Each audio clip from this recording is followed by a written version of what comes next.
So some basic process changes to streamline our events. First one is consistent staffing for events.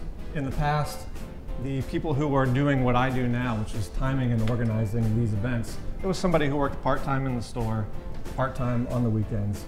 And while they may have pockets of expertise in areas, when it's a race director emailing you at 2 p.m. on a Wednesday with something that for them is a fire that needs put out, and you're selling shoes, which is your job at that point in time, it's hard to maintain that consistency in staffing.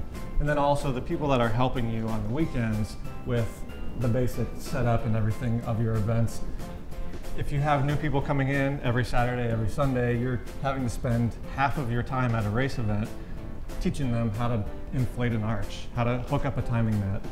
And I thought that that was not the best way for us to operate on a weekly basis. I do enjoy training. I don't enjoy doing it 100 times a year.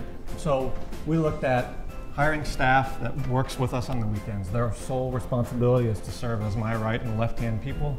And after 3 or 4 events, they understand what to do, when to do it, and I can focus on doing some other things.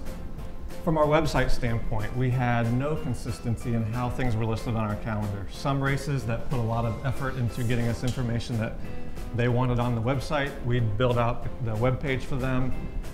They didn't get a whole lot of questions from potential participants. Some races said, we want to do the event here at this time, we're going to charge this much. Well, we're not a web developer company, so that's basically what went on their website. Where to register, where it is, how much. Tons of questions generated from there. So we started to standardize what's going to be put on a race page and the registration sites. Try to answer as many of those questions before they come up. And then lastly, process changes we made in results publishing.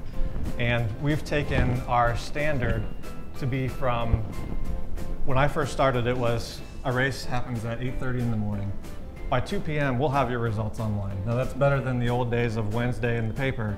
But it was 2012 at that point in time, and let's be honest, that's not acceptable. And now it's 2015.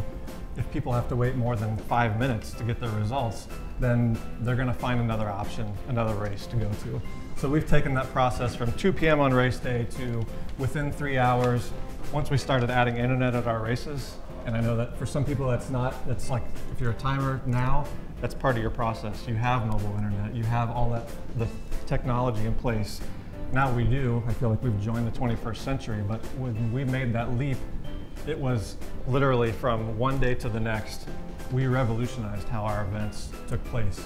So something very simple to people who do this, 200 times a year, for those of us who weren't doing it that often or didn't have someone dedicated to the entire process, we're able to kind of revolutionize how we do things just by making a few simple changes. Technology changes to streamline our events. First, finding the right tool for the job, gaining comfort and then expertise with those tools. And as I talked about earlier, my slow adoption personally of the tools I have at my disposal has really enabled me to not rush things along. If I'm going to implement new technology, maybe I don't advertise it first. I don't even tell the race director. When we first added video results to a race last summer, I didn't tell anybody I was going to do it. We've had video at our finish line before, but it's always as a double check or a triple check for results in case something happens. I sent out a little thing on Twitter and Facebook after I got it loaded up and made sure it worked, and I said, see if you notice anything different with the results. And what we had within 15 to 20 minutes was 10 people in a 200-person race are helping share what you're doing by saying, oh my gosh, there's video in here.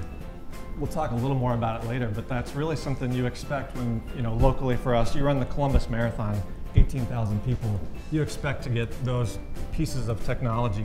When you run a 200-person 5K, I call them the neighborhood 5Ks, you don't expect to be able to have these sorts of things available to you. The second thing we added is the internet. And that's at the race sites.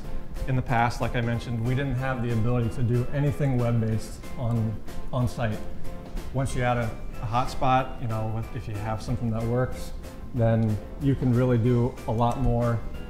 And then the last, and I know Bob said he didn't want to do a commercial, so I'm going to do the next bit of my presentation as a commercial for RunSignUp. RunSignUp has absolutely changed almost everything from an event standpoint that we're able to do.